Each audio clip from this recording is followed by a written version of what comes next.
Hi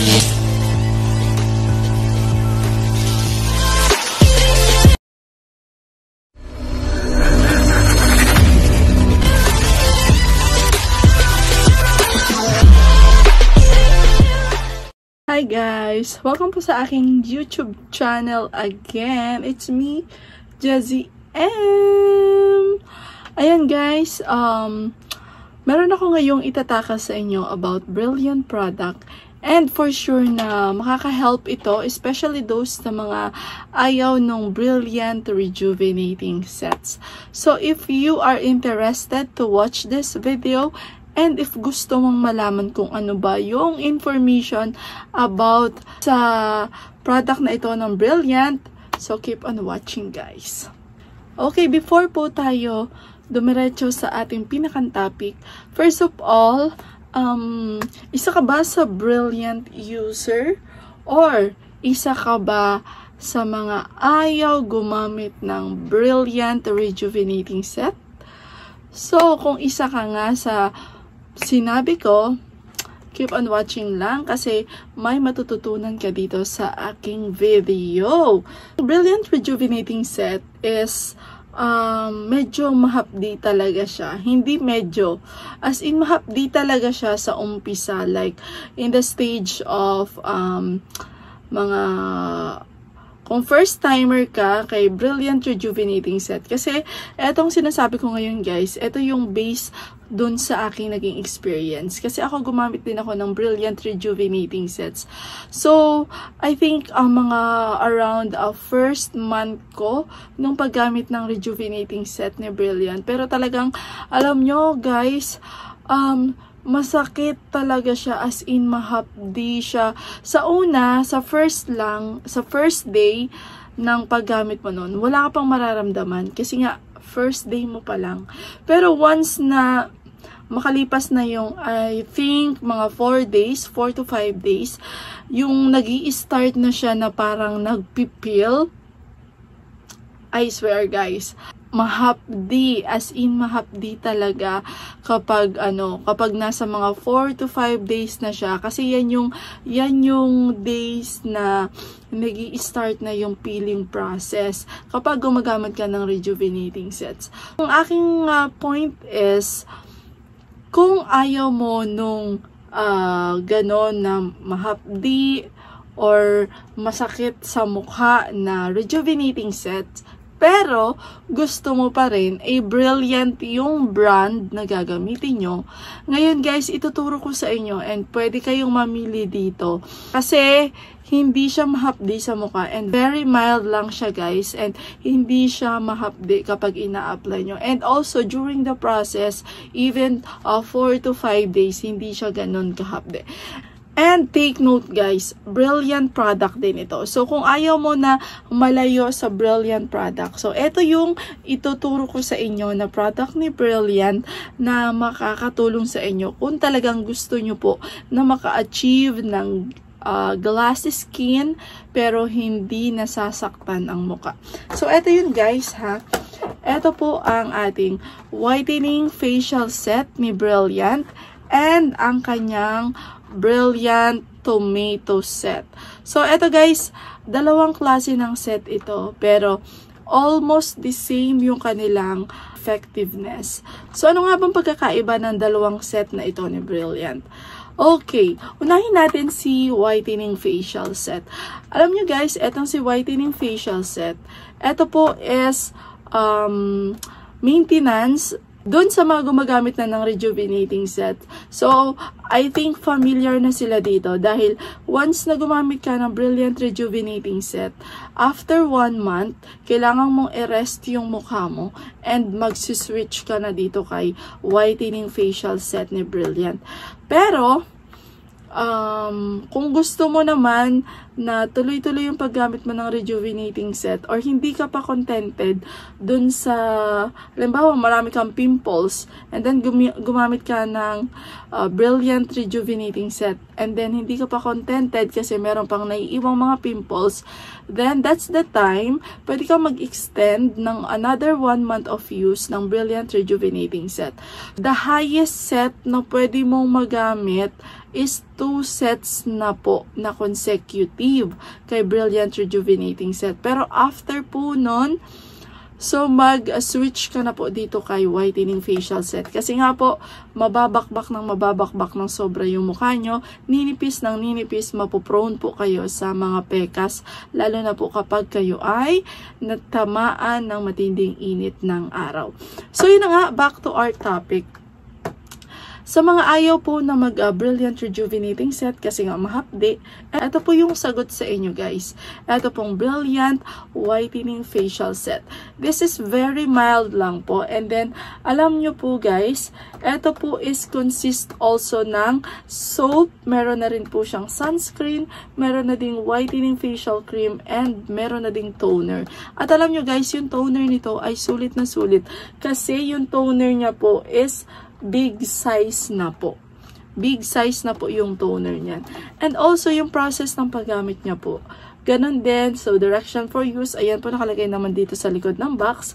So, yung gluta-arbutin soap. Ayan, gluta-arbutin soap po yung soap na included dito kay whitening facial set. Samantalang dun sa Brilliant rejuvenating set, ang included po dun is Brilliant kojic acid soap. Dito po is gluta-arbutin soap. Kaya very mild lang talaga siya. As in, for whitening lang po siya. And hindi lang po siya for whitening guys. Nakaka-dry din po siya ng pimples and nakaka-remove din po ng mga pimple marks. And mga dark spots sa inyong mukha. Kaya kung ayaw nyo na mag-start kayo sa Brilliant rejuvenating sets, so eto guys, ang inyong subukan. Ito pong whitening facial set ng Brilliant Skin Essentials. Kasi po, pwede po ito sa teenagers, lactating moms.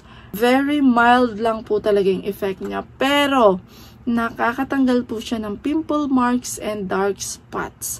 So, kung ayaw nyo nung masasaktan kayo, kasi ang Brilliant rejuvenating set po, isang gamit nyo lang talaga nun, isang set lang na gamitin nyo, talagang magiging glass skin agad yung face ninyo. So, I think dito kay whitening facial set ni Brilliant Skin Essentials, although hindi ko pa po ito nagagamit. Ayan guys, hindi ko pa po ito nagagamit, pero nag-base lang po ako dun sa mga research ko. So, nag-research ako about this product and hindi sila nag-start sa Brilliant rejuvenating set. Dito agad sila kay Brilliant whitening facial set. Pero ang gaganda rin po ng kanilang mga face po. Kaya kung kayo ay ayaw na masasaktan or mahahapdian yung inyong mukha, mag-switch na kayo dito kay Brilliant whitening facial set. Kasi the same lang din po yung effect niya kay Brilliant rejuvenating set. Okay, another one guys, ito pong ating Brilliant tomato set. So, ito consists of 4 items din po siya sa loob. Meron po siyang tomato toner. Meron din po siyang tomato soap naman po dito kay Brilliant tomato set. And then, meron na rin po siyang micro-exfoliating facial cream. So, from the word micro-exfoliating, so, exfoliating, ibig sabihin po, ma-exfoliate yung mukha nyo. So, marirenew yung skin ninyo. So, lalabas yung inyong glass skin also. And then, mariremove also din yung mga, kung may mga acne kayo, o kaya meron kayong mga pimples, pimple marks, dark spot, mariremove din po yan ni Brilliant tomato set kasi po may exfoliating power po ang Brilliant tomato set. And also meron na rin po siyang sunscreen gel cream. So very important po ang sunscreen kasi lalo na ngayon na sobrang tindi ng init ng araw. Very important po ang sunscreen. Ito pong Brilliant tomato set is pwede rin po sa mga lactating moms, teenagers around 15 years old above, and also pwede to sa lalaki, pwede rin sa babae. So, same as The Brilliant Whitening Facial Set. Pwede rin siya sa babae, pwede rin po siya sa lalaki. So, marami rin ako nakikita ng mga feedbacks based on my research na marami rin gumagamit ng set na ito na mga lalaki. Lalo na yung may mga pimples. And doon sa mga ayaw na mahapdi. So, eto guys ha. Brilliant Tomato Set and Brilliant Whitening Set. So, what is the difference between these two? Bakit kailangang mamili sa dalawang ito? So guys, for me, hindi nyo naman kailangan mamili dito kung alin ba yung dapat nyong gamitin. Kasi pareho naman po siyang nakakatanggal ng pimples, ng acne, and ng pimple marks and dark spots. But, ang kaibahan lang naman po dito sa dalawang to is sa kanilang prices. So, mas pricey po si Brilliant Whitening Facial Set compare po kay Brilliant Tomato Set. So, si Brilliant Tomato Sets po is 300 pesos only, while po si Brilliant Whitening Facial Set is 350 pesos. So, ayan guys. Ngayon, kung kayo naman po is malakas sa toner, so why not choose Brilliant Whitening Facial Set? Kasi po, ang toner po nito is big size na. Big size na po siya, around, I think, tingnan natin kung ilang ml siya. 130 ml, I think ito. So, ito yan siya, guys. Ito, guys, yung laman ni Brilliant Whitening Set. Ang laki na po ng toner nito, ayan. 120 ml na po yung toner ni Brilliant Whitening Facial Set. So, 120 ml na po siya. Ibig sabihin, double the size ng toner ng Brilliant Tomato Set. So, ang Brilliant Tomato Set po kasi is 60 ml lang po yung toner niya. Mas makakatipid kayo kung ang gagamitin nyo po ay ang Brilliant Whitening Facial Set. Kasi, mas malaki po yung toner niya. Pero, syempre nakadepend po sa inyo yan kung saan po kayo magiging hiyang. So, ayan, mamili na lang kayo kung kay Brilliant Tomato Set kayo or kay Brilliant Whitening Facial Set. As long as hindi masasaktan ang inyong mga muka. So, yun lang guys. Yun po yung aking vlog for today. And I hope na may natutunan kayo ngayon sa aking vlog. So, kung ayaw nyo pong nahahapdian or nasasaktan yung inyong mga muka, so, gumamit na lang po kayo ng ating Brilliant Whitening Facial Set or kay Brilliant Tomato Set. Kasi nakakatanggal din po siya ng mga pimple marks, dark spots, and acne. So yun guys, I hope na magkita-kita ulit tayo sa aking mga susunod pang vlog. Thank you so much for watching. Jessie M signing off.